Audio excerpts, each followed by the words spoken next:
Ka naman, Sister Joy. Akala ko hindi ka available. Eksakto Tapan nga lang yung notes natin. Service pala. Sige, pa-start pa lang naman. Pa-start nagkwentuhan kami saglit kay Kuya. Okay. Sige, let's pray. Hallelujah. Pinupuri ka namin, Panginoon. Maraming salamat sa pagkakataon na ito na naman, Lord. We thank you for technology that kahit magkakalayo kami, Lord, we can come together, Lord, with one purpose to understand your thoughts, understand your will, dig in deeper sa mga salita mo, Panginoon, ng ang buhay namin, Lord, ay mas maka-align, Lord, sa mga kagustuhan mo at ma-equip kami, Lord, para sa mga pwede naming katungkulan later, Lord, in the ministry, kung may mga gagabayan kaming mga disciples, Lord, disciple mo. Bless mong bawat isa sa amin, Lord, na bigyan mo kami ng kaunawaan. We ask the Holy Spirit na siya ang gumabay sa amin at mag-enlighten sa aming understanding regarding sa mga spiritual matters at sa Scripture. Bless mo ang bawat isa sa amin, Lord. Kahit yung mga manonood online, we pray, Lord, na ikaw rin ang magbigay sa kanila ng understanding sa principles ng iyong mga salita. Hinihiling namin sa pangalan ni Jesus. Amen and amen. And for rin ng Panginoon. Nandito na tayo sa session 6. The Crucible, Counting the Cost and Embracing the Cross. So, ang goal natin dito sa session na ito, to understand and embrace biblical reality that discipleship requires death to self and willingness to suffer for Christ, and to learn how to prepare others for the journey. So yan yung pinaka-goal natin. Ano ba yung discipleship? Yung dinidigin natin ito. Minsan sa maraming mga church, discipleship is a program, discipleship is a parang isang ginagawa lang na activity sa isang church. Pero idigin natin ito. So, atras muna tayo. I-recall natin yung pinag-aralan natin nung nakaraan. So, sa nakaraang session, pinag-aralan natin yung transformation engine na tinatawag natin. Yung about the Holy Spirit, yung work of the Holy Spirit in discipleship. So, natutunan natin doon na ang pamumuhay bilang Kristiyano ay hindi nakasalalay sa ating sariling kakayahan or sariling effort. Ito ay nakasalalay sa pananahan ng Holy Spirit sa atin. So, yun yung na-discuss natin lahat. Na-discover natin last time na binibigyan tayo ng Holy Spirit ng kakayahan na gawin yung mga nire-require ng Panginoon. So, yung mga bagay-bagay na hindi natin magawa ng tayo lang for baguhin ang sarili natin. So, yun. So, sa session na yon, sinasagot natin yung tanong na where does the power of Christian living come from? So, hindi ito patindian ng willpower. It is the power of the Holy Spirit. So, ayan. Ngayon naman mag-shift tayo sa topic natin. Medyo malalim itong pag-didiscussan natin. Medyo sabi dito difficult and often avoided truth. Yung Holy Spirit na nag-i-empower sa atin para mamuhay bilang Kristiyano, pag-aaralan natin at makikilala natin na yung Holy Spirit na yun, siya rin yung maglilid sa atin patungo sa fire or patungo sa mga fire of testing and suffering. So, ayan, yan yung kwan. So, minsan kasi in the church, meron yung common na connotation na parang ipinapahiwatig ng church na once na natanggap na natin ang Holy Spirit, ang buhay natin ay nagiging mas madali. Mas nagiging prosperous tayo. Kaya maraming naaakit sa pagiging Kristiyano kasi yayaman daw. Wala ka ng pagdadaanan ng mga hirap sa buhay, yung pain-free. Ganon na ipoportray ang Christianity . So, pero pag-aaralan natin ang scripture, mukhang pag we read between the lines, kasi rini-reinterpret minsan ang scripture, we read between the lines at talagang busisihin natin nito, mukhang iba yung kino-communicate nitong reality. At minsan, yan yung nakakatakot minsan na ayaw harapin ng iba. So, doon sa Mark chapter 1 verse 10 to 12, makikita natin doon na sa baptism ni Jesus Christ, yung Holy Spirit na nag-descend dito sa balikat niya. Yun rin yung Holy Spirit na nagdala kay Jesus Christ doon sa wilderness para matempt, para dumaan sa pagsubok. So parang gano'n. So, field apostles, ganun rin sa Pentecost. Makikita natin na sa Pentecost, di ba, pinuno niya sila, in-empower niya sila. Ang ganda, si Peter, sa isang preaching niya, around 3,000 ang naligtas. So, ayan. Pero yun rin yung Holy Spirit na nag-direct sa kanila, pumasok sa persecution. Yun yung Holy Spirit na gumagabay sila na sa pagsunod nila sa Holy Spirit, nasadlak sila sa pagkakakulong, magiging martir. So, may mga difficult truth na makikita natin dito kung oobserbahan natin yung kilos ng Holy Spirit. Kaya ang pag-aaralan natin ngayon, yung crucible. Ano ba ang crucible? So, ang crucible na tinutukoy natin sa yung mga panday, meron yung parang lalagyan na bakal na parang bakal na na doon tinutunaw nila yung kahit anong mga bakal hanggang sa nagiging liquid yung bakal. So yun yung tinatawag na crucible. Nilalagay nila yung ano-anong bakal doon na mga resiklo, mga ni-recycle siguro. Tinutunaw yun hanggang sa nagiging liquid, nagiging pula. Alam niyo siguro yun na nakikita niya sa mga panday. And then yun, ibinubuhos nila sa hulma, sa form, para magawa yung mga gusto nilang pandayin or buuin na mga crafts. So, ayan, yun yung mga metal smiths, so parang gano'n. So, isang container ito na disenyo na kaya niya ang napakatinding init na hindi siya natutunaw. So kaya yung laman nun natutunaw na pero siya hindi pa. And then yung natutunaw na yon na naging na-liquefy na metal saka ihuhulma sa kung ano ang gusto ng panday na end product nun. So dito nasusunog lahat yung mga impurities, talagang pure metal na yung mga kalawang na natatanggal lahat doon. So, kaya yun yung title ng ating topic ngayon, yung crucible. Kasi isasaalang-alang natin dito ang cost ng pagiging disciple at kaya minsan hindi madali ang pagiging Kristiyano. Kaya maraming nagbabackslide minsan pag may mga pagsubok ng dumaan kasi maybe na-scam sila. Hindi na ipaliwanag sa kanila yung cost of becoming a disciple of Christ. So ayan, kaya ang pag-uusapan natin dito, the cost of discipleship. So ano yung reality ng pagsunod sa Panginoon? So yun, dito sabi, in reality nun, requiring us to die of ourselves.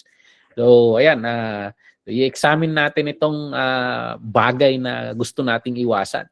Kasi yung invitation ni Jesus Christ is that we carry our cross. So i-breakdown natin yung verse na yun mamaya.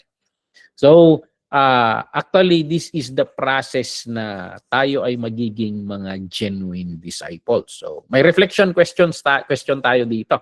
Sabi dito, when you first become a Christian, nung bagong Kristiyano ano yung mga expectation mo tungkol sa Christian life, yung magiging buhay Kristiyano?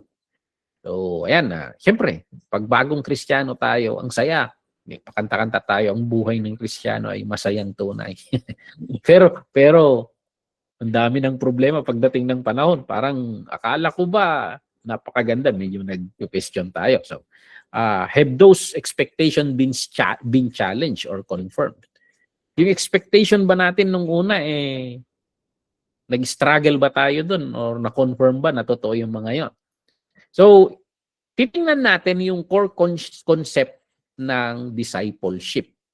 Itong ang discipleship kasi sabi ni Dietrich Bonhoeffer, if you can Google and find that book, The Cost of Discipleship by Dietrich Bonhoeffer. Si Dietrich Bonhoeffer kasi isa siyang pastor sa Germany na nasangkot siya sa nasangkot siya sa assassination ni pangalan nito, si Hitler. So parang minister at the same time secret agent siya. And he wrote a book kasi siya nasa Amerika na, nakatakas na because siyempre may missionary group siya, nakatakas na siya, nasa Amerika na. But the Holy Spirit is leading him to go back to Germany kasi iniwan niya yung mga church niya doon. So, ayan, and he went back there and napasali siya sa, ayan, yung underground movement kasi agent nga siya. And he wrote this book, The Cost of Discipleship, at sinabi niya, when Christ, when the Lord bid you come and follow me, He means come and die. Yun yung kanya yun yung makikita mo sa libro niya. So, yung mensahe ni Jesus, minsan hindi ito madali Hindi madali. Kasi minsan iba na yung message ng marami sa ating mga ministro. So hindi madali yung pagiging disciple, yung pagsunod sa kanya. Hindi ito comfortable religion. Yung panawagan ng Panginoon na pagsunod sa kanya ay it's a radical and maraming kapalit. So ito yung key passage na pag-aaralan natin, Luke chapter 9 verse 23 to 24. At sabi dito, this is the Lord Jesus Christ. This is red letters. This is the words of the Lord Himself. Sabi ito. Then He said to them all, whoever wants to be my disciple must deny themselves and take up their cross and follow me. For whatever wants to save their life will lose, but whoever loses their life for me will save it. So, ayan. So, very explicit ito na definition ni Jesus Christ sa discipleship. So, a disciple must deny themselves, must take up their cross daily, and must follow Him. So, he who saves his life will lose it, but they who loses their life will save it. So, parang parang oxymoron yun. Parang magkasalungat ng So, ano bang ibig sabihin ni Jesus Christ? So, isa-isahin natin ito, i-breakdown natin at tingnan natin ang ibig sabihin ng mga yon. Yung unang bahagi ng text, deny themselves. Whoever wants to be my disciple must deny themselves. So, take note of the word must. So, ano ba tong deny? Denying the self. So, dito sa manual natin, nakalagay dito, it's the death of self-rule. Yung death na tayo yung nasusunod. So, hindi ito pagpapakamatay. Hindi ito self-hatred or yung kamuhian mo ang sarili mo. Hindi yun yung ibig sabihin nito. So, ayan, hindi ito pag-deny sa mga personality natin, yung mga kakayahan natin, yung mga mabubuting hangarin natin. So, hindi rin asceticism. Ano ba yung asceticism? Yung asceticism parang yung buhay ng mga monk, yung iniiwan mo ang lahat, pumupunta ka sa kabundukan, tawag nito, yung nagiging celibate sila, vow of celibacy, hindi nag-aasawa, parang dinideny lahat, hindi kumakain ng masasarap na pagkain. Hindi ganon. Hindi ganon yung hindi asceticism ito. So, ang denying the self, ito yung description niya. ito ay isang decisive and active na pagsantabi natin. Pagsantabi natin yung pamumuhay na nakabukod sa Panginoon. Yung buhay na tayo, yung sentro ng lahat, tayo yung sentro ng universe, sabi dito eh. So, autonomous self as center of the universe. Ito yung pag-dethrone natin sa ating ego. So, parang bawat tao may pride eh. So, yung kagustuhan natin, yung mga plano natin, yung mga hangad natin, at yung gagawin nating sentro ng ating buhay, sentro ng ating universe, si Jesus Christ lamang. So, hindi na tayo yung nasusunod, denying the self is hindi na tayo ang masusunod sa ating buhay, kundi ang Panginoon na ang kukuha ng pwestong yun. Kaya nga, tatawagin na natin siyang Lord. Kaya ito yung misconception minsan. Maraming Kristiyano, ang gusto nila ang Panginoon na maging Savior nila. Gusto nilang maligtas sila. Pero ayaw nila ang Panginoon na maging Lord. Yung Lord kasi siya yung nasusunod. Siya yung nasusunod sa buhay. So, ayan. May illustration tayo rito. Familiar tayo siguro yung mga pumupunta ng Amerika, mga nagmamigrate doon. So, and then nag-change citizenship. So, actually itong change citizenship, yung kapatid ng misis ko, mga Amerikano na yung mga yun. Ang gagawin doon, ipapa-renounce nila yung pagiging Pilipino mo.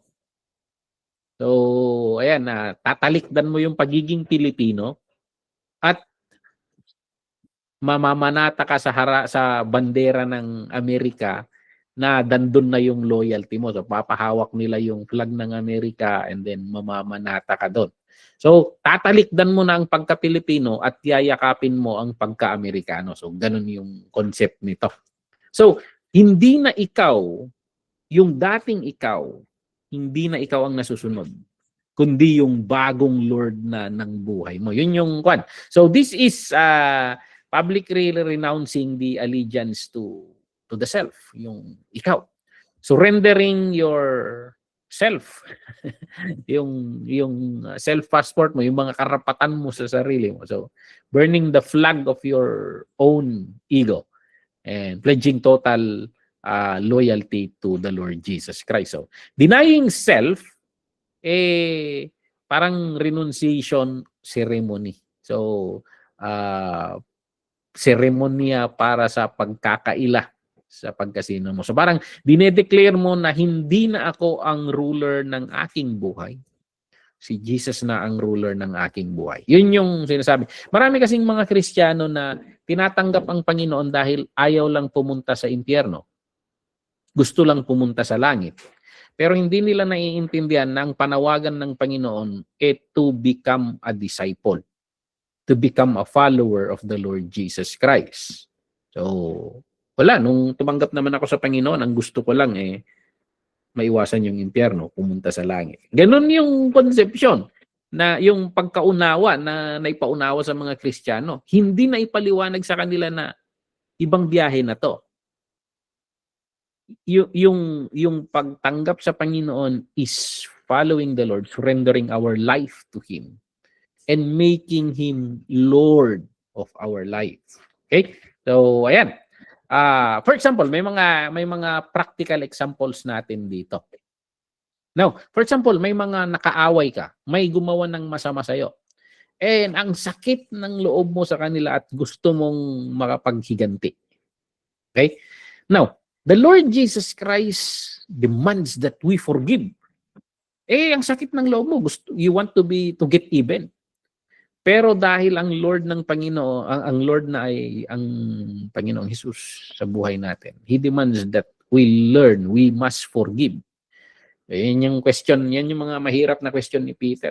Ilang beses ba ako pwedeng magpatawad? Kasi pinatawad mo ngayon, mamaya maaalala mo, kinabukasan maaalala mo na naman yung bad things. But itong sabi ng Panginoon, it's not It's not ilang beses na pagpapatawad. It's like 70 times 7, sabi ng Panginoon. Ang dami nun. Ang daming, ang ibig sabihin nun, you forgive. So, yun yung gusto ng Panginoon. That we forgive when everything in you wants revenge. Ang hirap nun. So, ayan. Staying sexually pure when culture says everyone is doing it. So sa mga church, sa mga kabataang culture ngayon, so parang wala nang but the Lord in the teaching ng Panginoon, he demands this purity. So ayan, speaking truth when lying would be easier. So ayan, hindi na ang native language minsan pagsisinungaling. Pero dito, we would stick to truth. Serving others when you want to be served. And giving generously when you'd rather hoard. So, ayan.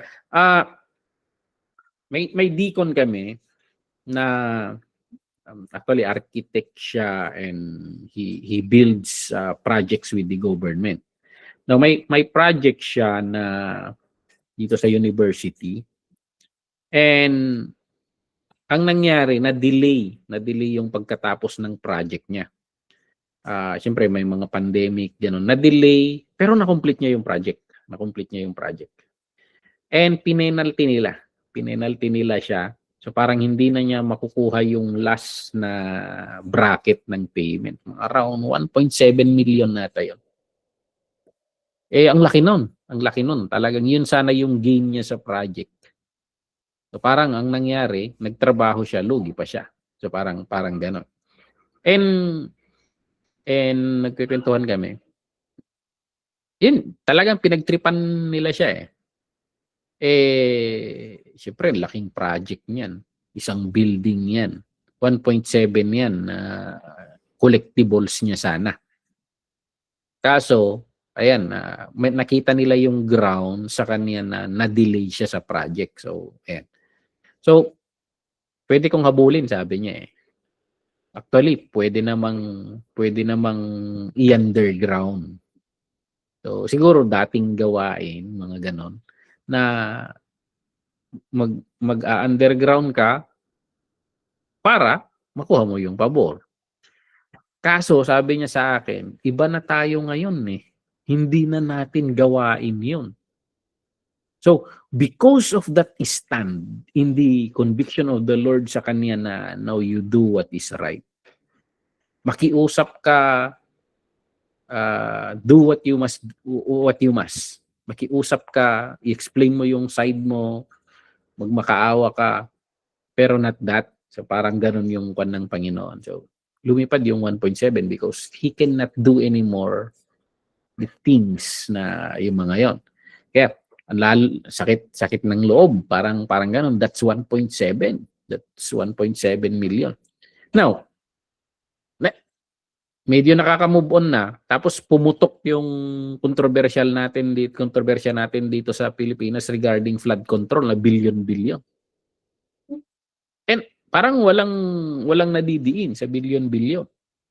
Parang ang sakit lang sa loob niya dahil silang maliliit na 1.7 lang, dinidikdik sila. Pero yung mga billion, hindi na pipin down.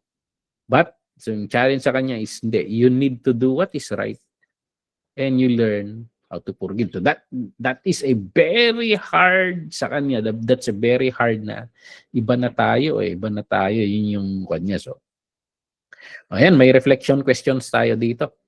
What specific area of your life feels most difficult to renounce? I-renounce mo yung pagiging dating ikaw. So, ayan. What would it be like to deny yourself in the area? So, you reflect on that. Ano kaya yung mga bagay na kung kaharap mo ang Panginoon, He points that part of your life na deny that. So, parang yeah. So, yun yung una. Yung unang bahagi ng text natin is, para maging disciple, he must deny himself. Deny themselves. Pupunta tayo ngayon sa pangalawa, whoever wants to be my disciple must take up their cross. So, ano naman itong take up their cross? So, ang ibig sabihin nito, embracing the instrument of death. yung cross kasi, that nung this text was written during the time of yung context ng kwentong ito, yung cross sa kanila is a death penalty. So panahon sana natin, ang katumbas ng cross sa panahon natin dito sa Pilipinas ay lethal injection. So, yun, it's a death penalty. Yan yung death penalty nung panahon nila. So, kaya dito embracing the instrument of death. So, ano ito? Hindi ito metaphor ng, for example, sa trabaho ni Brother Anjo, may mga asungot na katrabaho. May mga nakakairita. Hindi yon yung cross. Hindi yan yung cross mo, parang ganun. So, hindi ito dealing with, for example, may sakit ka or kapansanan. So, hindi yun yung cross na tinutukoy ni Jesus Christ dito. Hindi rin yung hirap sa buhay, poverty. Hindi rin yun. So, titingnan natin. So, yung first century, ang context nito kasi noong first century, nung panahon nila Jesus Christ, itong Roman world, isa lang ang purpose nito, to execute doon sa mga hindi umaayon sa kagustuhan ng empire. So, hindi ito kwintas, hindi ito palamuti. Kasi ngayon, fashion, kwintas ng iba, hikaw ng iba, or printa ng damit. Hindi ganon. Ito ay isang kasangkapan sa pagtorture. So, isa sa publiko ka, shameful death na, shameful and public death. Actually, si Jesus Christ, yung pinako siya sa cross, hubot-hubad yun.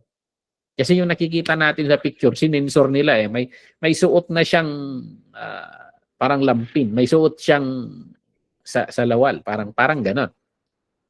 Pero actually, that's a shameful death. Talagang hubot-hubad. Yun yung study nila. Sinensor na lang nila nilagyan nila ng coverings.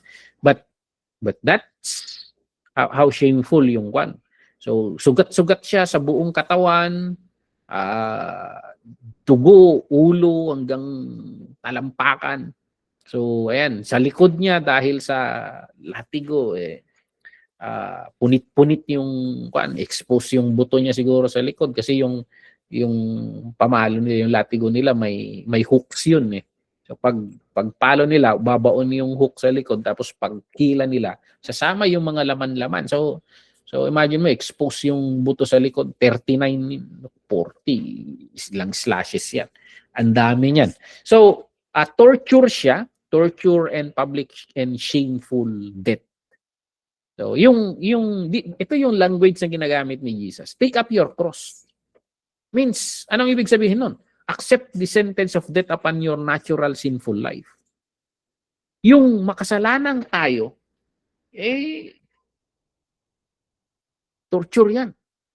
Kasi minsan, in our human nature, yung mga gusto natin, yun yung gusto ng Panginoon na mapako sa ating buhay. Yun yung gusto niyang mamatay sa ating buhay. So, ayan.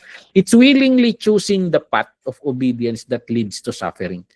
Minsan yung hinihingi ng Panginoon na isuko mo magkukus sa'yo ng suffering.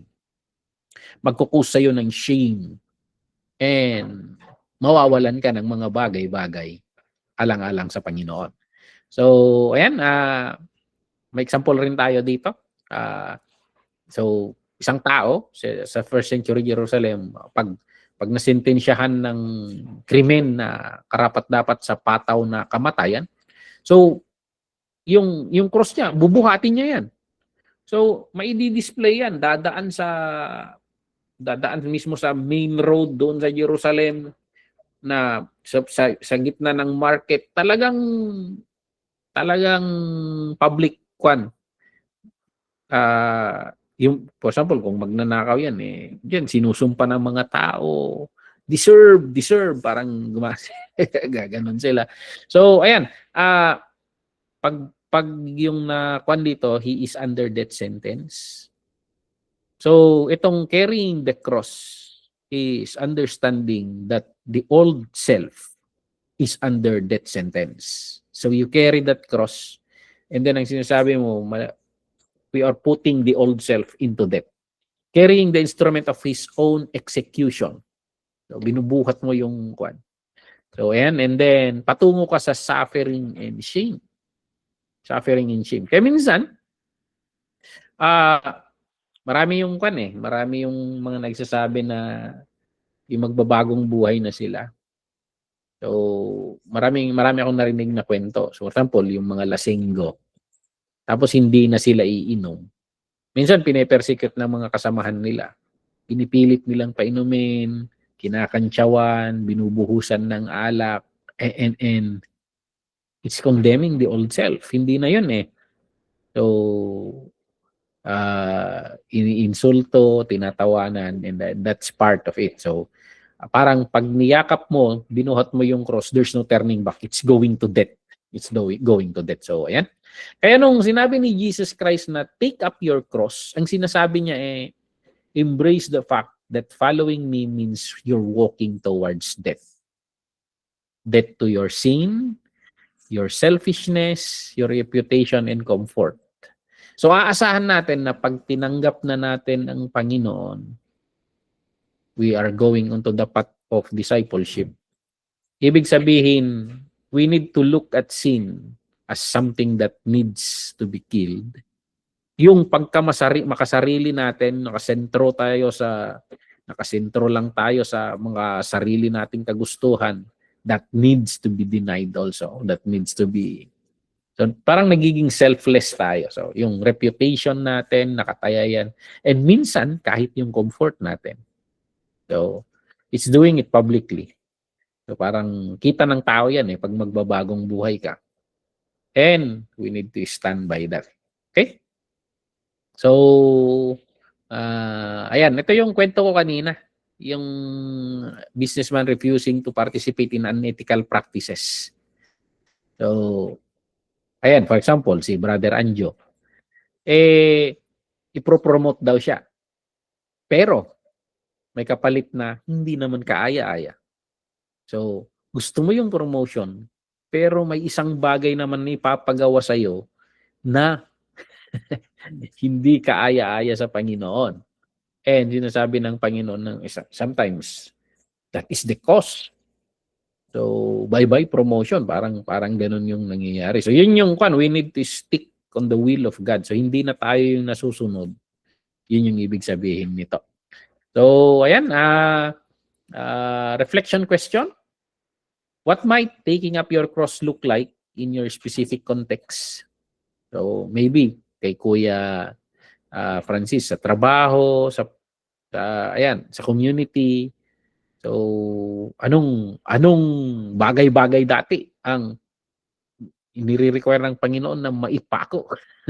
So, what fears came up when you consider this? Kasi hindi madali. Pag sisintensyahan ka, siguro pag ipapataw yung pataw na kamatayan sa ngayon, sabihin sa'yo na you are in the death penalty, nakapila ka. Siguro magsisimula yan, hindi ka na makakatulog, mangangayayat ka na. Fear will come to you. Kasi, marami kang isaalang-alang pag susundin mo ang Panginoon. And hindi madali. Hindi madali. And minsan, ito yung nakakalungkot because the church do not tell these truths sa mga Christians. So, minsan, umaasa mga Kristiyano na nakakasunod sila sa Panginoon and malaki yung inaasahan nila, hindi naman natin na-explain sa church. So, ang hirap nito. So, ayan. And then, yung una at pangalawa, yung diniscuss natin is deny themselves. Whoever wants to be my disciple must deny themselves. Take up their cross. And then, pangatlo is daily. Daily. Ibig sabihin ng daily. Araw-araw. Ang ibig sabihin ng araw-araw, continuous yan. Hindi yung isinantabi mo yun, pinako mo yun ngayon, tapos bukas hindi na. Hindi isang beses lang noong tinanggap mo ang Panginoon, tapos pagkatapos wala na. So, hindi ito one-time event sa conversion natin. Daily habit. It should be araw-araw ito. So, yung Holy Spirit, ipo-point out niya yung mga yan. Kasi yung crucible, parang apoy yan na, natutunaw tayo hanggang na napipurify yung mga impurities sa buhay natin. Natatanggal, nasusunog lahat. Parang gano'n. So, ayan. Parang bakal. Mahirap maliquify ang bakal. It will take a lot of pressure. Kaya minsan, maraming mga Kristiyano na, Lord, bakit kailangang mangyari yun sa akin? Nagtatanong na gano'n. Kasi minsan, hindi mo kilala yung sarili mo. Akala mo, ang tino mo, akala. Pero pinadaan ka ng Panginoon sa isang sitwasyon para ma-expose na may impurity pala sa'yo. So akala mo, mahal na mahal mo ang Panginoon na may isusuko mo ang lahat sa Kanya, nagagawa mo ang lahat sa Kanya. Pero nung dumaan ka sa isang sitwasyon, na-expose yung sarili mo na pag nasa hirap pala, may pinagdadaanan ka pala, nagtatampo ko na sa Panginoon, hindi mo na-realize noon na may ganun ka palang attitude. So minsan ang Panginoon, padadaanin ka niya sa butas ng karayom or dun sa crucible natin, sa mainit na apoy para ma-expose yung mga impurities natin and ma-address yung mga yon. So, ayan. Araw-araw. It should be a daily hanggang sa ma-reaffirm yung death sentence, hanggang sa talagang totally na natanggal na. So, ayan. And yung panghuli, bukod sa daily, follow me. So, ayan. The path to true life. So, ulitin natin. So, yung una kanina is, anong ibig sabihin ng ito? Pagsunod sa Panginoon, denying the self, the death of self-rule. Pangalawa is taking up our cross or embracing the instrument of death. And then, pangatlo is, it should be daily. Araw-araw yan. Hindi lang tuwing linggo. Araw-araw. And then, pangapat is follow me. The path to true life. Sabi ni Jesus Christ nung pumunta siya rito sa mundo natin, may isang purpose lang raw siya. I came that they may have life in its fullness. Yun yung aim ng Panginoon, life in its fullness. Do we have life in its fullness? Pero bago umalis ang Panginoon, may isang habilin siya na idiniin niya sa mga apostles. Teach them, sabi, go into all the world and make disciples. Ayan, make disciples. I say in the name of the Father, the Son, and the Holy Spirit, and teach them to obey everything I have commanded you. Teach them to obey everything I have commanded you. I believe na yung habilin na yon directly connected sa that they may have life in its fullness. Maraming Kristiyano ang hindi na-experience yung life in its fullness because we don't obey. We don't obey the Lord. Na habang natututunan natin ang lumakad sa mga nilakaran ng Panginoon, kung ang Panginoon ay patungo sa cross, hindi niya nilaktawan ang cross, patungo rin tayo sa cross. If He died, we are going to death also. And when He resurrects, we will resurrect also. So, nung nag-resurrect si Jesus Christ, ang sabi niya, all authority has been given to me. I think that would be the time also yung life in its fullness. So, ayan. Paradox, sabi dito. The path to death is the only path to true life. So, the path to death is the only path to true life. So, ayan. So, we die to small, selfish, sinful life, para makuha natin yung grabe, napaka-expansive na eternal, God-centered life. So, yan yung kapalit ng mga maliliit, selfish, sinful life. Ang makukuha natin napakalaki at walang hanggang buhay na nakasentro sa Panginoon. So, ayan. Kailangang may mawala para masumpungan natin yung bagay na yun. So, we die, sabi dito, in order to live. So, may illustration dito, yung butil. Kasi Jesus Christ rin ang nagsabi nito . Sabi niya, unless a grain of wheat falls to the ground and dies, it remains only a single seed. But if it dies, it produces many seeds. So, ayan. Tayo, pag hindi tayo mamamatay, hindi tutubo, hindi uusbong yung bagong buhay. So, parang yun yung punto ng Panginoon dito. So, the seed must surrender its identity as a seed to become what it was meant to be, a plant that produces many seed. So, yung buhay natin magiging napakaganda. So, our death to self is destruction. So, our death to self is not destruction, but a transformation into what we were created to be. So, we need to die in order to live. Okay? So, isaalang-alang natin yung tumbas. Yung tumbas ng pagiging disciple. So, very upfront ang Panginoon dito. And minsan, tayong mga minister, hindi tayo upfront sa mga members. So, ayan. Very upfront ang Panginoon. Talagang very plain siya sa pag-explain niya nito. So, ang Panginoon, hindi naman siya hindi siya naghahangad ng fan base. Hindi niya kailangan ng fans. So, ayan. Ang daming crowd na sumusunod sa kanya. Saan man siya mapunta, ang dami doon. So, ayan. And sinabi niya sa kanila yung cause. Dalawa lang. Yung example, so the builder. Basahin nga natin yun. Luke chapter 14. Luke chapter 14 verse 25. Buklatin ko lang yung electronic Bible ko. Dito sa Luke chapter 14, gamitan natin ng Tagalog. Gusto ko ang salita ng Diyos version. Luke chapter 14 verse 25 to 33. Babasa ko ito. Medyo mahaba. So dito sa 25, maraming tao ang sumama kay Jesus sa paglalakbay niya. Lumingon siya sa kanila at sinabi, ang sino mang nais sumunod sa akin, ngunit mas mahalaga sa kanya ang kanyang ama at ina, asawa at mga anak, mga kapatid at maging ang kanyang buhay, ay hindi maaaring maging alagad ko. Hirap nito.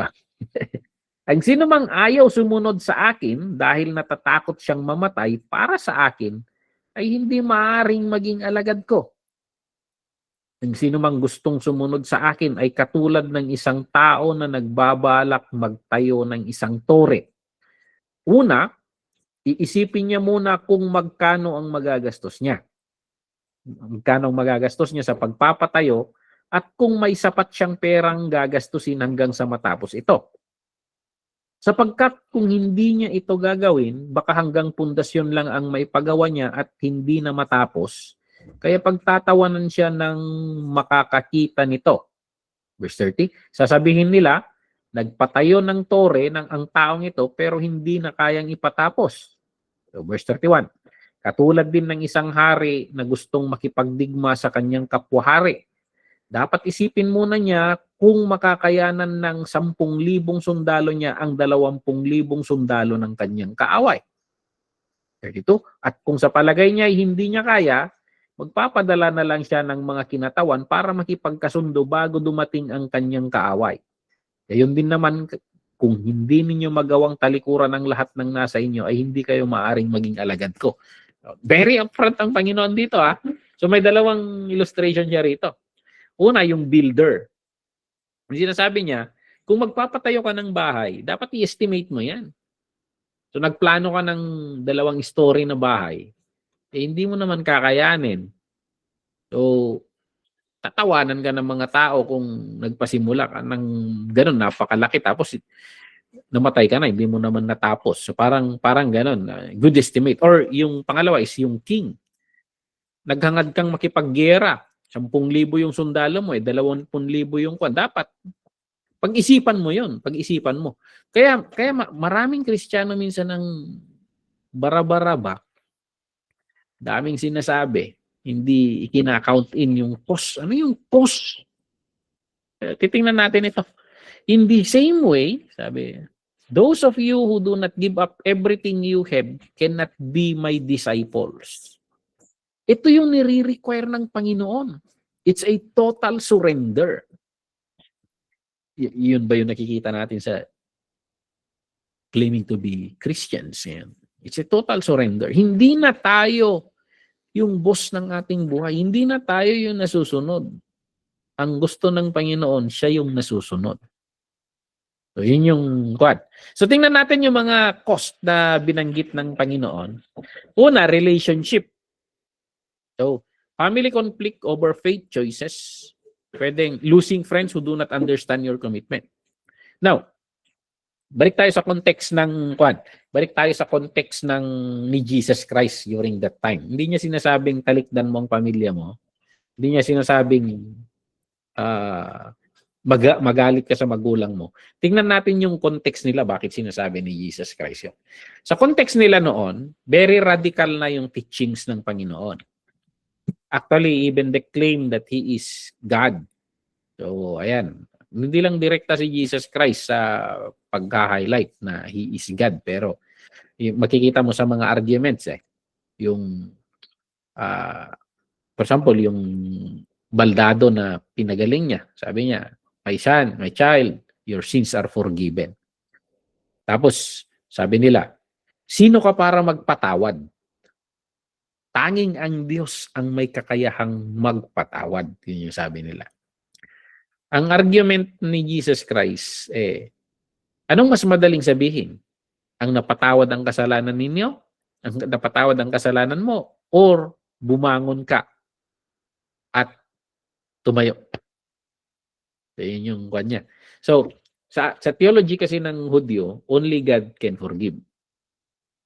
Ang pangalawang theology nila, only God can heal. So, indirect yun na in your face na sagot ni Jesus Christ na, I am God. so, sabi niya, napatawad ang kasalanan mo. So, that is a claim that He is God because in the perspective of the Jews. And then pangalawa, sabi niya, rise up and walk. Tumayo yun, gumaling. Hindi na nila nasagot yon. Kasi alam nila na sinagot niya yung dalawa na grabe to So parang action speaks louder than word. So itong yung mga pag-follower ka ng Panginoong Hesus, ibig sabihin iniiwan mo na yung Judaism. Tinatalikuran mo yung Judaism. And that means death penalty. So minsan siguro makaka-relate tayo kung may mga kilala kayong Muslim. Hindi madali ang mag-renounce ng faith ng mga Muslim because it means magiging kaaway mo yung pamilya mo. Even yung family mo, they would be the cause of your problem, trouble. So ano yung hinihingi ng Panginoon na loyalty? Hindi ka makakasunod sa akin, yung sinasabi ng Panginoon, kung hindi mo magagawa ito. So praise God sa atin, hindi ganun yung context natin. Pero ang sinasabi ng Panginoon, hindi niya sinasabing gawin mong kalaban ng pamilya mo. Kasi sinabi niya rin, honor your father and your mother. So ang sinasabi niya rito, yung level of loyalty, it should be more on the Lord Jesus Christ na in case maging salungat ang mga magulang mo, yung loyalty mo mas diin sa relationship mo sa Panginoon. So, ayan. So, sabi ni Peter, Lord, we have left everything. We have left everything to follow you. Yun yung sinasabi ni Peter. So, iniwan na namin ang lahat. So, the relationship, kaya napakaganda rin yung sinabi ni Peter. Kasi, sinasabi ni Peter, we give up everything to follow you. So, ibig sabihin, qualified kami dito, Lord. So, ambitions and possessions.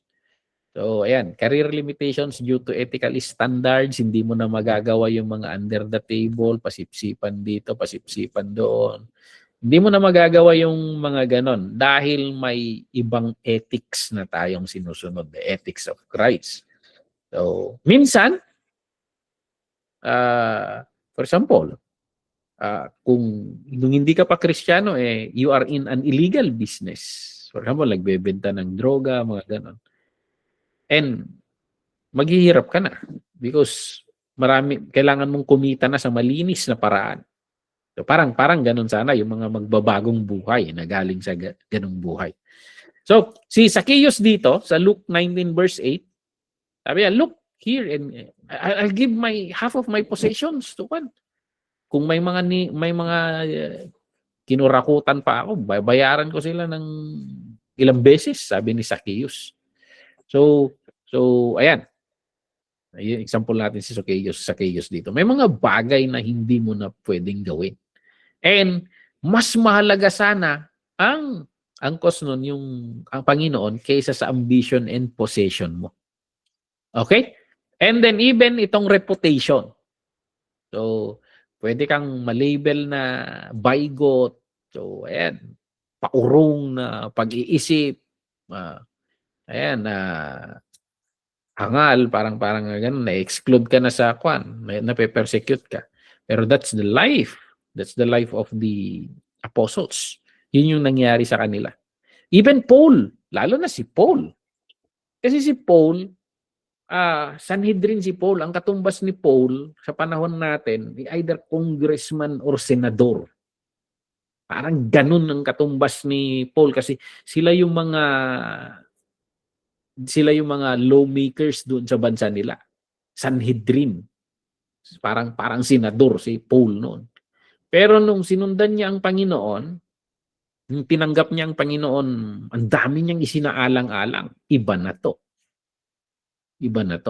So, nung na-meet niya ang Panginoon doon sa road to Damascus, and then na-encounter niya na si Jesus Christ, totoo pala yung sinasabi nila. So parang gano'n ang nangyari. And Paul calculated everything. I need to give up all of this. So yung pagkasanhedrin niya, nawala. Kaya pag pumupunta siya sa synagogue, ipinagtatabuyan siya. Hindi siya makauwi-uwi ng Jerusalem. Kasi aarestuhin siya. Actually, inaresto siya sa Jerusalem. Lagi siyang binubugbog, kinukuyog. Those are all factored in nung bago nag-isip si Paul na hindi ko na magagawa ito. Delikado na. So, yung pangarap kong pinapangarap, kasi ang mga Sanhedrin, mula pagkabata yan, nagpapakadalubhasa sila sa batas. Sa Israel kasi, sa ancient Israel, ang batas nila ay yung scripture. So, yun yung constitution nila. So, hindi kagaya sa Pilipinas na may separation of church and state. Iba yung constitution natin. Actually, sa kanila, ang batayan ng mga batas nila ay yung Biblia. So, ambition and possession, nandun na siya eh. Bata pa siya, nakapasok na siya sa Senado. Parang ganun sana. I need to give up all of this. Yung mga relationships niya, yung mga kasama niya sa Senado sana or kwan, yung reputation niya, nakataya lahat. Yung comfort niya, nakakulong, samantalang noon, senador eh.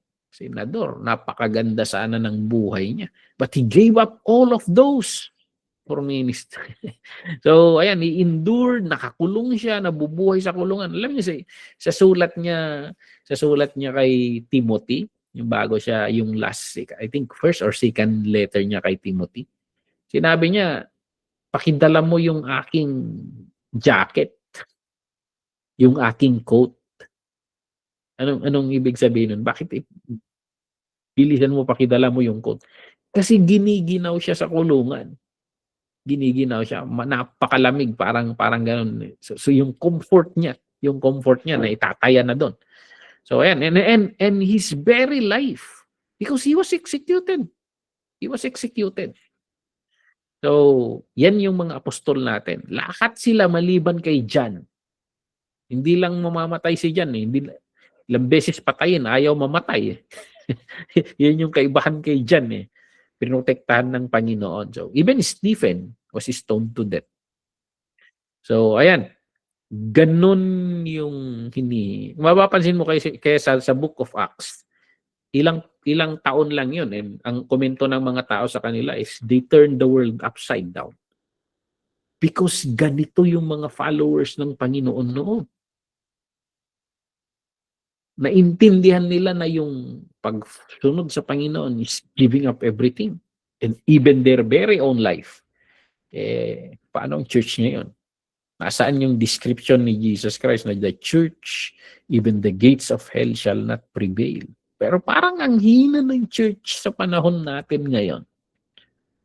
And ito yung tayong nag-aaral dito sa biblical discipleship. Pag maituturo natin ito, mga katotohanan na ito sa mga susunod na henerasyon ng church, mababago ang church. Kasi ang church parang ginawang lugar para magpayaman, ginawa na lugar para sa comfort. Parang ganon. So nakakalungkot. So bakit raw ginawa ni Jesus Christ to? So ang gusto ng Panginoon, gusto niya ng mga genuine disciples. Ayaw niya ng mga fans. Ayaw niya ng fans club. Ang gusto niya yung mga sumusunod sa kanya. Hindi yung mga humahanga lang.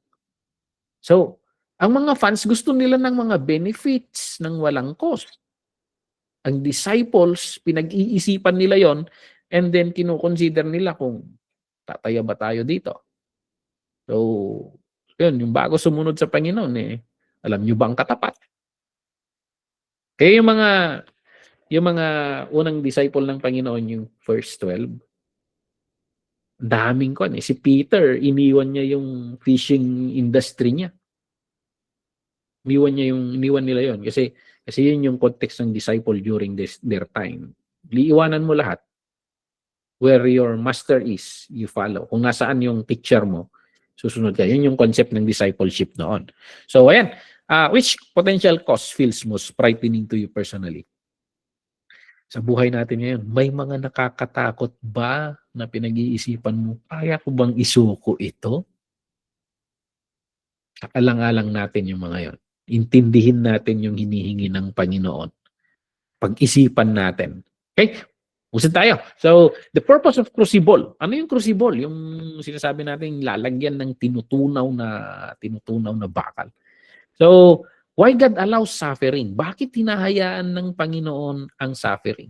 Actually, kung makikita mo titingnan mo ang scripture, si Jesus Christ mismo, sinabi niya sa mga apostles niya, mga disciples niya, there will be trials and sufferings. There will be trials and suffering. Pero sa atin ngayon, ayaw natin yung mga yon. Pag may mga suffering tayo or trials tayo, I rebuke you in the name of Jesus.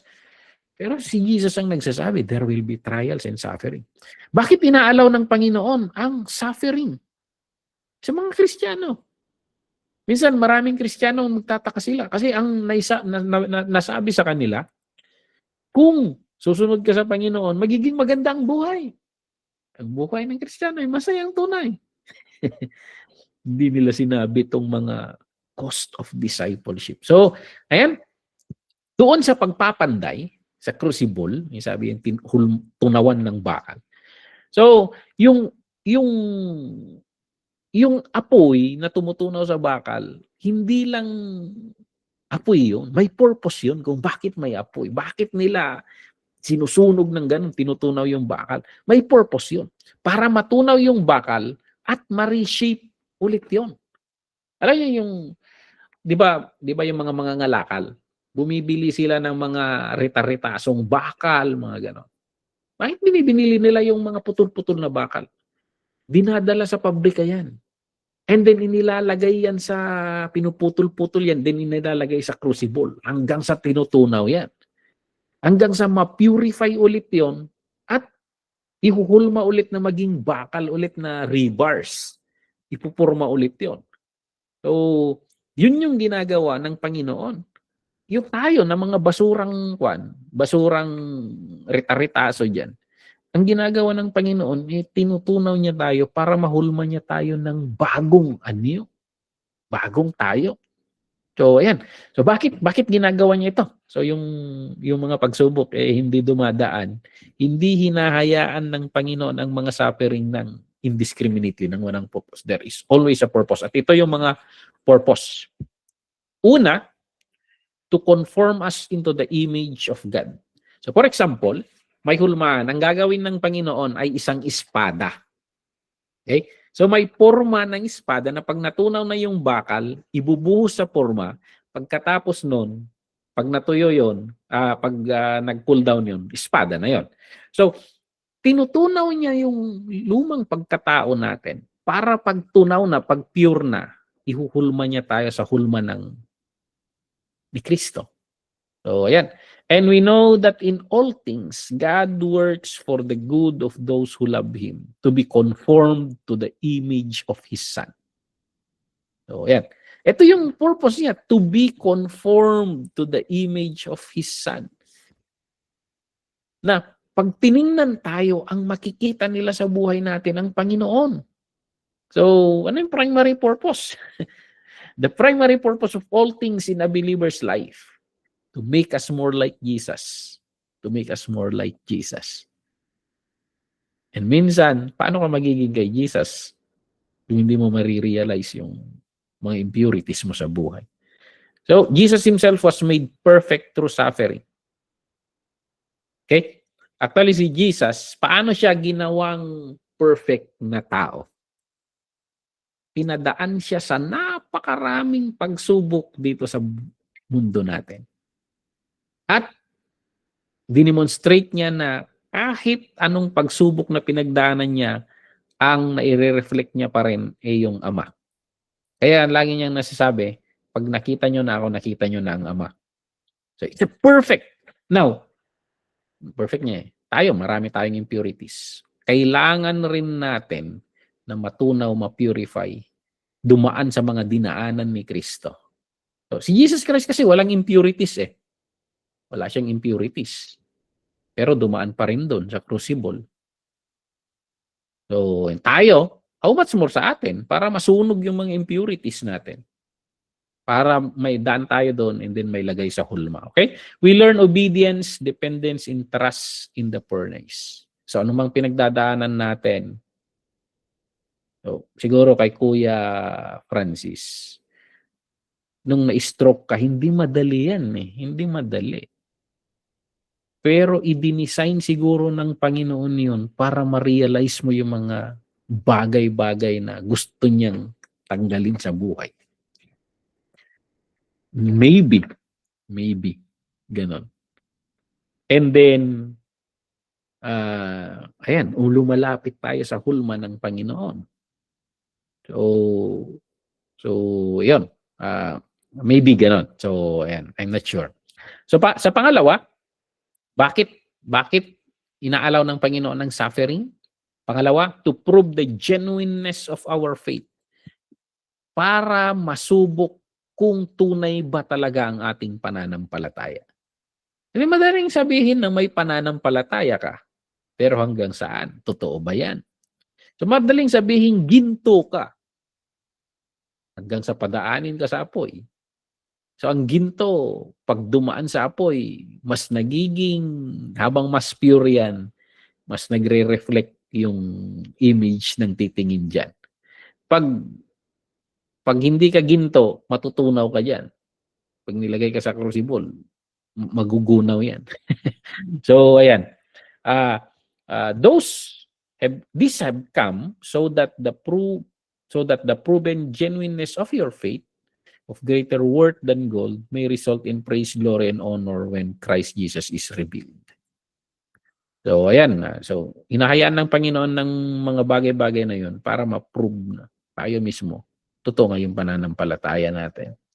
Baka nananampalataya ka lang dahil may gusto kang hinihingi sa Panginoon.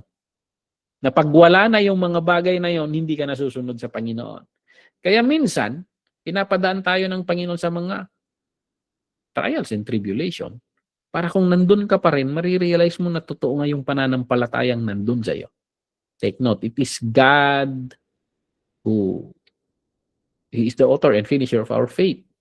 So ikaw mismo, marirealize mo na totoo yung pananampalatayang hinuhubog ng Panginoon sa akin. So, ayan. So, ayan. Fire test gold, suffering test faith. So, sinusunog nito yung fake na faith based sa ating mga emotion.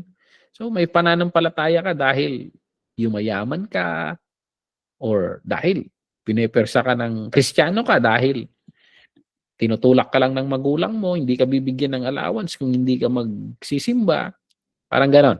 Pero makikita. Kung dumaan ka na sa lahat ng nandun ka pa rin.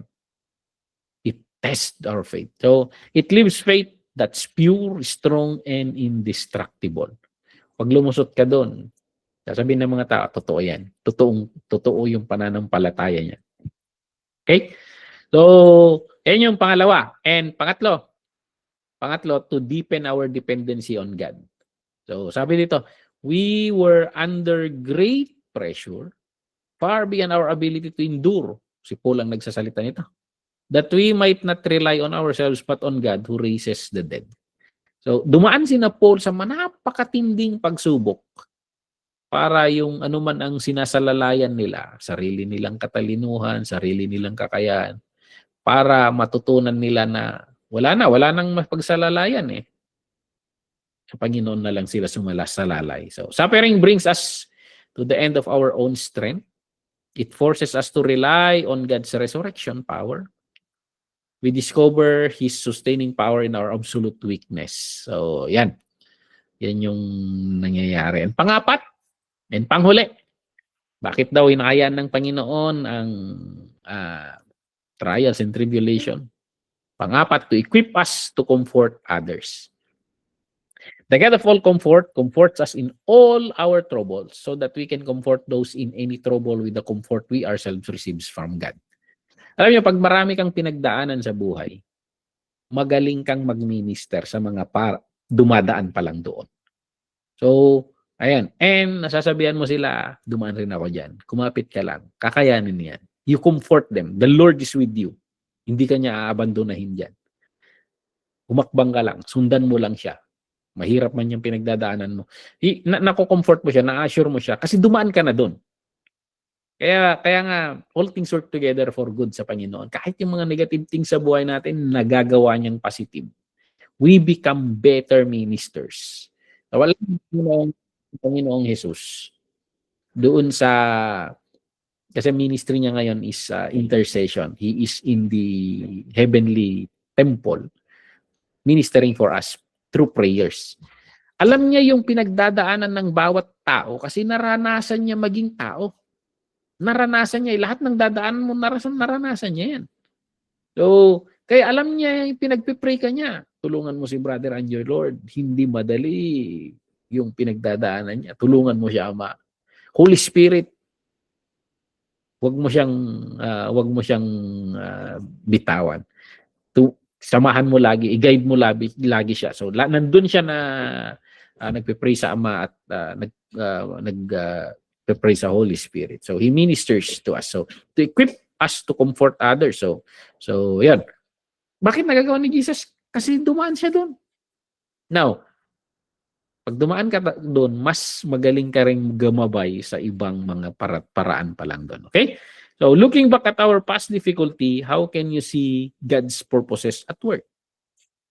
Maraming alam nyo, pag dumaan ka sa isang sitwasyon sa buhay, minsan nagko-complain ka habang dumadaan ka doon. Alam nyo, naalala nyo yung familiar kayo sa footprints in the sun? Yung footprints in the sun, naglalakad siya, ang ganda, buhay Kristiyano. Nakikita niya 2 pairs ng footprints. Footprints niya at footprints ng Panginoon. And then, naglalakad sila. Now, nung may pinagdaan siyang mabigat na pagsubok sa buhay, lumingon siya sa likod at napansin niya na isa na lang yung pares ng footprint. At nag-grant siya sa Panginoon. Sabi niya, Lord, bakit naman sa hirap ng buhay, kung kailan mahirap, saka mo pa ako iniwan? Pero doon sa dream na yon, sinabi ng Panginoon, sumagot ng Panginoon, never kitang iniwan. Yung nakita mong footprints na dalawang yapak na lang doon, footprints ko yon. Dahil binuhat kita sa sitwasyong pinagdadaanan mo. So parang ganun. Sa dinaanan rin ng Panginoon. At makaka-minister tayo na mabubuhat natin yung iba, magagabayan natin yung iba pag dumaan rin tayo doon. Okay? So, ayan, and ayan, practical application. Practical application. How to embrace the cross daily. So, ayan. Hindi kwanto. It's just a joyful surrender. Ang ibig sabihin nito, we surrender every day. And paano natin gagawin? Suggestion dito is pray dangerous prayers. Anong ibig sabihin ng pray dangerous prayers? So, nakakatakot minsan ang mga panalangin, yung panalangin na, Lord, whatever it takes, gawin mo, Lord, para maging mas kagaya ako ni Kristo. Nakakatakot yung mga prayer na yan. Bakit? Lord, make me more like Jesus. Nakakatakot yan kasi dadaan ka sa mga dinaanan ni Kristo. Dadaan ka sa cross. So, ayan. Kaya ang mga prayers ko, no dangerous prayers, Lord.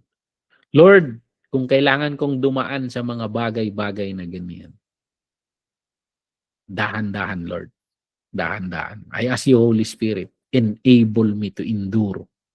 Ayun yung mga panalangin ko. So, ayan. But the goal, we know, alam na natin ang goal. Ang tinatrabaho ng Panginoon is that we will be conformed to the image of Christ. So, yun yung path na dinadaanan natin. So, itong mga panalangin na, Lord, have your way in my life, even if it's painful. So, pag nananalangin ka ng ganun, naihanda mo yung sarili mo. Ito na bala yun, Lord?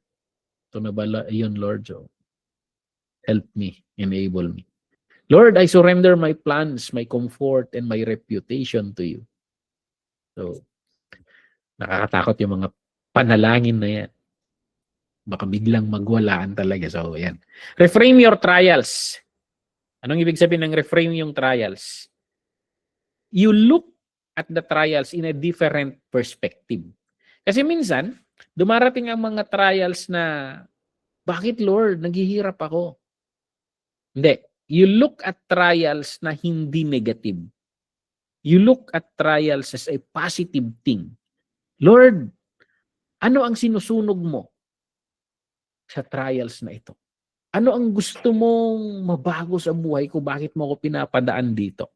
You look at trials in a positive thing. Kasi ang Panginoon, He uses these things for always, for our good. So, ayan. So, Lord, anong karakter ni Kristo ang gusto mong hubugin sa pinagdadaanan kong ito? So, ayan. So, parang baguhin mo yung perspective. Imbis na magtanong ka na, bakit nangyayari to sa akin, Lord? So, intindihin mo yung kwad. Imbis na bakit yung question mo, anong nangyayari sa akin, Lord? Anong tinatrabaho mo sa akin? Anong tinatransform mo sa akin? So, ayan. So, reframe. So, look at trials in a positive perspective. Okay? Pangatlo,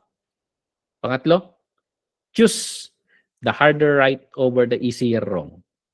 So, ayan. May mga decision makings tayo in day-to-day life na magdidesisyon tayo, and then may mga bagay na mahirap piliin kasi maraming cost ang mangyayari. May mga decision na madaling gawin pero mali. Pero kailangan nating gawin yung tama kahit mahirap. Kahit alam natin yung cost nun. So take the blame when you could shift it. So go the extra mile when no one is watching. Speak the truth when silence would be easier. So parang mga ganun, yung mga practical. And fourth, anchor in eternal perspective. Tingnan natin ang mga bagay-bagay sa malayuan, sa in light of eternity. So sa 2 Corinthians 4:16-18, our light and momentary troubles are achieving for us an eternal glory that far outweighs them all. Alam niya yung si Paul dito, ang tindi ng mga pinagdadaanan niya. Tindi ng pinagdadaanan niya. Sabi niya, kung titingnan ko yung goal ng Panginoon, bakit ako dumadaan dito? Wala ito sa eternal glory na ina-attain ng Panginoon. Wala itong hindi mo may compare. Napakaliit ng trouble na pinagdadaanan ko sa glory naghihintay. So, you look in the far eternity. Okay? Keep your eyes on the finish line. Celebrate you in the finish line. Present suffering versus eternal glory, hindi mo may compare yan. Yung eternal glory natin, napaka-glorious niyan. So, the weight of glory makes present trouble feel light and momentarily. So, yan, pansamantala lang. Okay. Punta tayo dito sa disciple maker's lens. Kasi dito, ang pinag-aaralan natin is hindi lang sa para sa sarili natin. Ang goal ko in making this material is that to prepare us to become disciple makers.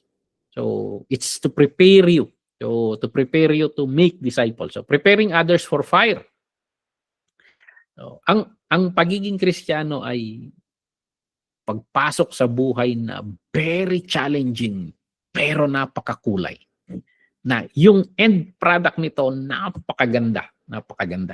But you need to prepare people na hindi ito madali. You need to be upfront, parang Panginoon. So, minsan, i-accuse ka ng disciple mo pagkuan, ini-scam mo ako, pastor. Ini-scam mo ako. Hindi ito yung sinabi mo. Sabi mo, ang ganda ng buhay ng Kristiyano. Si Jesus Christ nga, He told this upfront. Sabihin na natin yung totoo sa mga kuan. Hindi ito madali. Pero magiging makulay ang buhay natin. Magiging makulay ang bunang buhay natin. So, malaki yung responsibility natin. We must be faithful guides. So, hindi tayo alam niyo, mga travel agents na ang ganda ng mga sinasabi nila. Ito yung ruta natin, ito yung mga pictures, ang ganda. Pagpunta mo dun, ang pangit ng accommodation, wala, nasingil ka na nila eh. So, kailangan nating maging guide, faithful guide. Sabihin natin kung medyo mahirap to. Parang si David, though I walk through the valley of the shadow of death. Okay, David, we will walk through the valley of the shadow of death. Pero don't worry, mararamdaman mo yung rod and staff ng Panginoon. Nandyan siya sa tabi natin. So kasama natin kasi hindi niya tayo i-abandon. So be a faithful guide. So number 1, be brutally honest up front.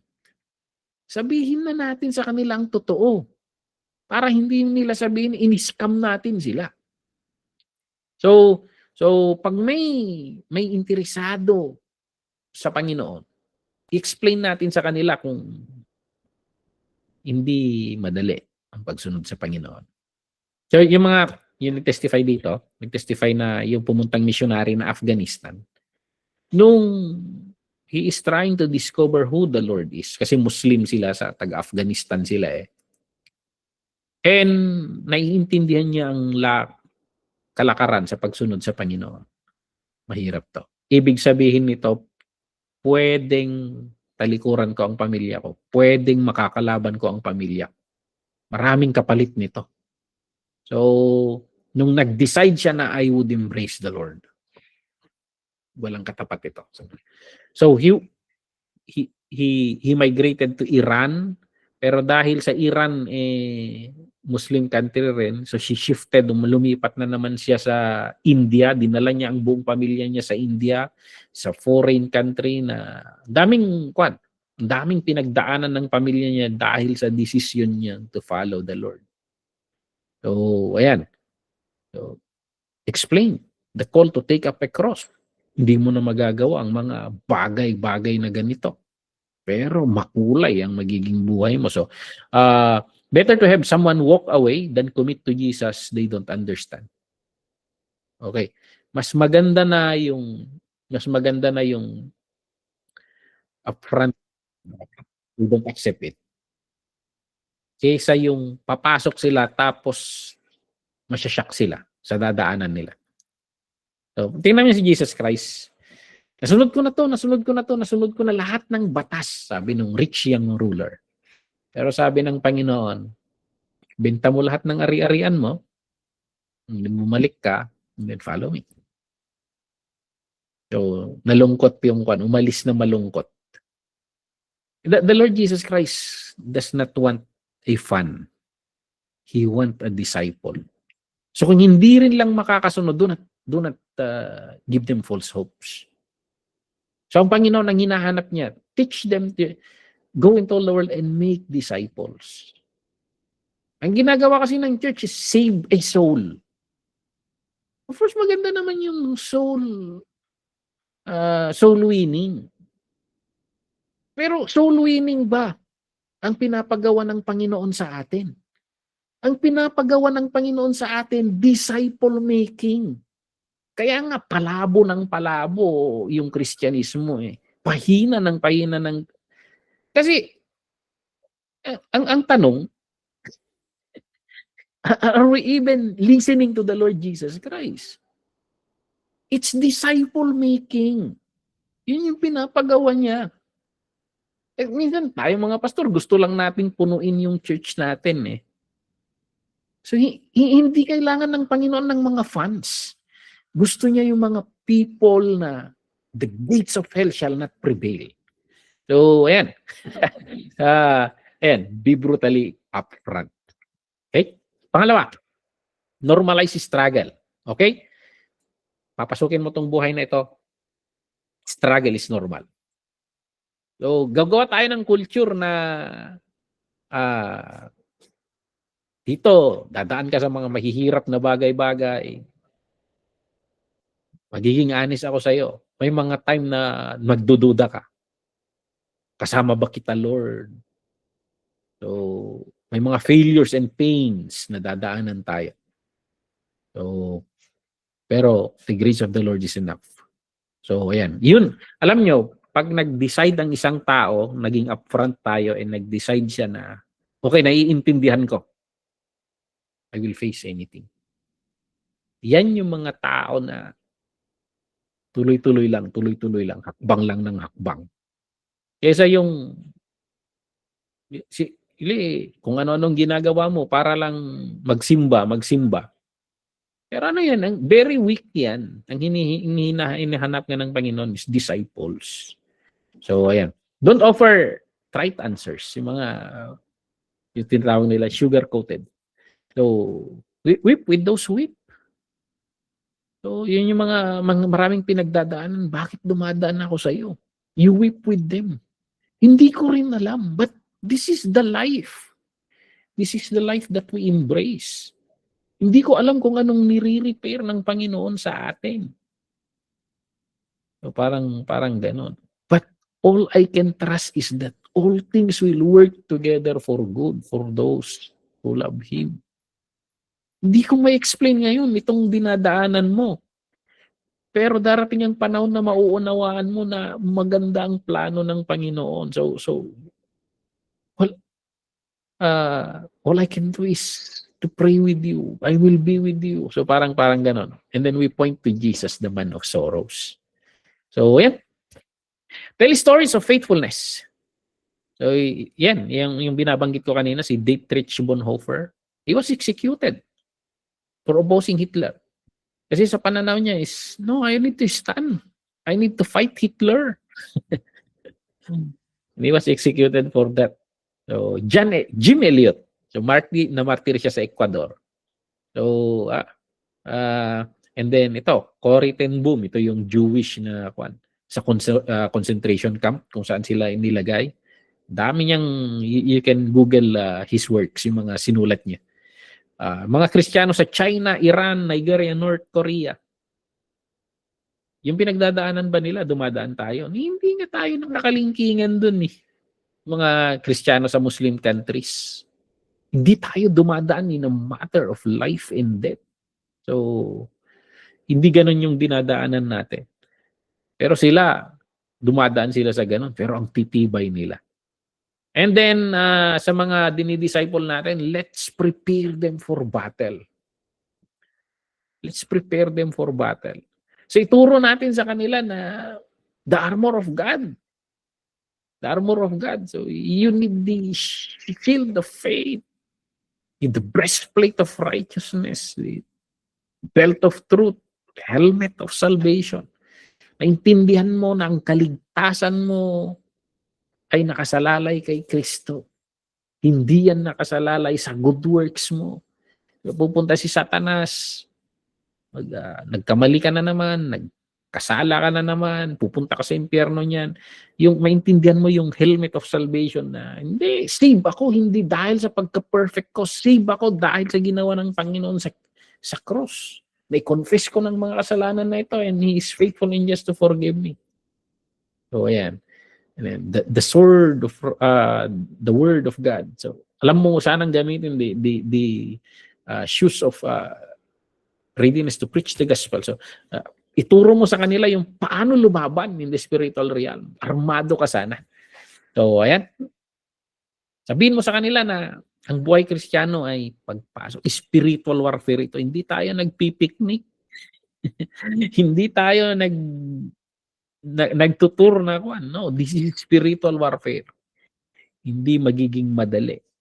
Kung gaano yung desisyon mo na maglakad patungo sa Panginoon, ganun rin yung desisyon ng kaaway na laglagin ka. It's a spiritual warfare. They need to know how to stand. That is how we prepare them for battle. So number 5, always point to the joy. So yeah, pinag-uusapan natin yung cross. Pero wag kang mag-end sa cross. Ituro mo sa kanila yung finish line. Always point to the resurrection. Dadaan ka man sa cross, pero we will rise again. Though we face death, resurrection is waiting for us. So point to Jesus. Sabi dito, for the joy set before Him endured the cross. Paano nakasurvive si Jesus Christ? Alam niya yung mangyayari after the cross. He will rise again. All of power and authority will be given to Him. And He will be the King of Kings and Lord of Lords. So parang ganon. Kasi tayo we will rule with Him. Where He is, we will be with Him. So you read the book of Revelation. So yan. The cost is real. Totoo. Mahirap. There is a cost to pay. Pero the reward, hindi natin may tutumbas yung reward na naghihintay sa atin. Okay? So, bilang mga magiging discipler ng ibang tao, paano mo babalansehin yung pagiging honest sa cost ng discipleship at yung paggabay mo sa kanila na sana sumunod sila? So, pag-isipan natin yan. You need to be brutally honest with the cost. Pero, how would you make it appealing also? So, ayan. So, nakakalungkot na many ministers today they appeal, but they don't talk about the cost. So, ang hihina rin ng mga nagiging Kristiyano. Minsan, nagbabackslide rin. So, parang wala rin. So, hindi naghahanap ang Panginoon ng mga fans. Ulitin ko ulit. Hindi siya naghahanap ng mga fans. Ang hinahanap niya, mga disciples. Mga lalakad, mga hindi nang aabandona. parang ganun. Okay. May mga reflections and applications kayo rito. Ipopost ko tong notes natin doon. Titingnan ninyo yung mga cost audit ninyo sa sarili ninyo, relationship audit, ambitions audit, comfort audit, daily cross identification, i-track nyo yung mga observation ninyo. And ito, key principle to remember. So, key principle to remember. Dito tayo magko-conclude. The call to discipleship is a call to die. Yung sinasabi ko kanina. Invitation ito. Pag sinabi ni Jesus Christ na come follow me, it means come follow me to the cross. It's a call to die. But it's a death that leads to resurrection. Pero ang kamatayan na ito ay humahantong sa muling pagkabuhay. So not just in the future, kundi sa ngayon na. Habang namamatay yung lumang tayo, nare-resurrect naman yung bagong tayo. We die the small life of self-rule para ma-awaken sa atin yung expansive life of God's kingdom. So, ayan. Yung cross, hindi yun yung hangganan ng kwento natin. Kundi yung cross ay pintuan patungo sa iyong totoong kwento sa buhay. So, hindi hantungan yung cross, kundi pintuan. Okay? So, tandaan. So, pag-isipan natin, yung builder na binanggit ni Jesus Christ kanina, Kakayanin ba? Kakayanin ba yung dadaanan natin? Let's calculate. Oh, I think, kung ako lang, hindi ko kakayanin. But napag-aralan natin na the Holy Spirit is in us. And He will enable us. His grace is enough. So, dahil ang Panginoong Jesus ay nananalangin para sa akin doon, at yung Holy Spirit ay kumikilos sa akin, nasa loob ko siya, I think kakayanin. Kakayanin. So, yun yung builder, kakayanin ito. So, yung estimation natin, kakayanin. So, the king counts the cost so to see if he can win. Mananalo ba tayo? So, nasa iyo ang Ama, nasa iyo ang Anak, nasa iyo ang Espiritu Santo. And you have the church community to guide you. May pastora ka, may mga kapatid kang Kristiyanong gagabay sa iyo. So makikita mo, we can win. We can win. So you must count the cost to see if Jesus is worth it. Tingnan mo rin, ano yung mga, kung isusuko ko itong mga to, ano naman yung makukuha ko? You estimate. Is it worth it? Is it worth it?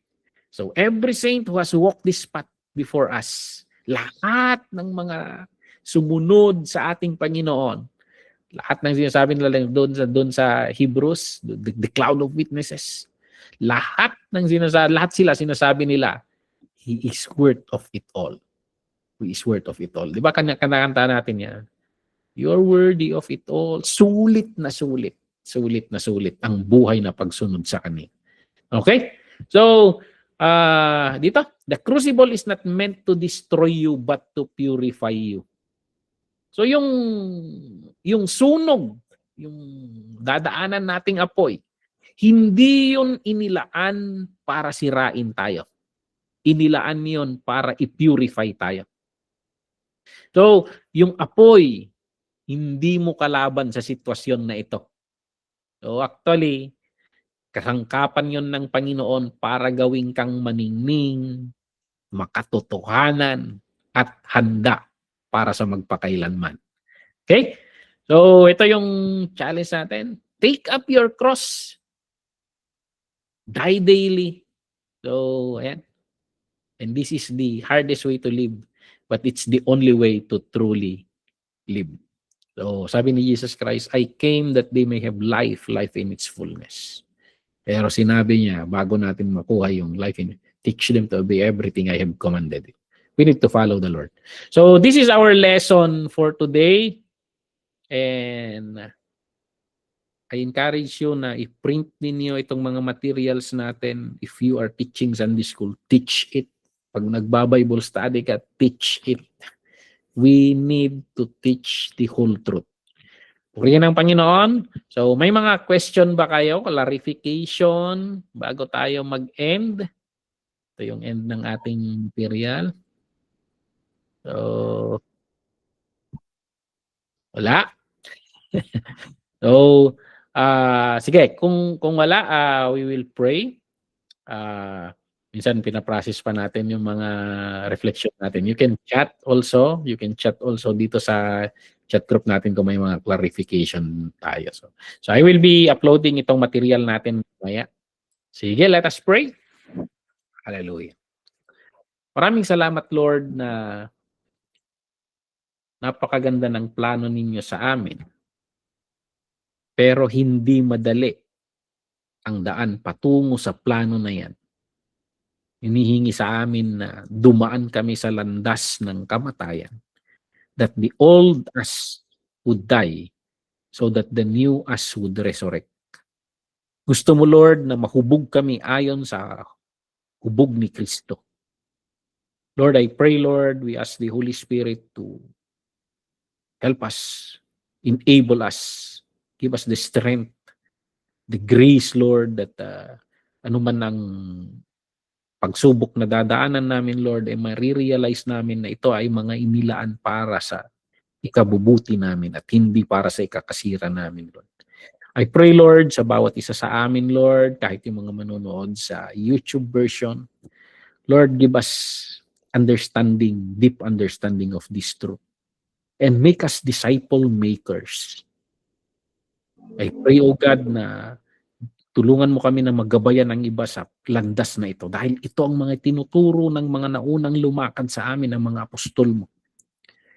Lord, I pray, Lord, na you mold the church sa original na plano mo, Lord.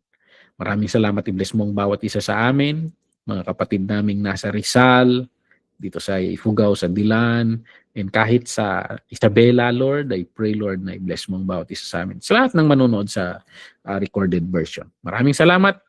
At itong hiniling namin sa pangalan ni Jesus. Amen and amen.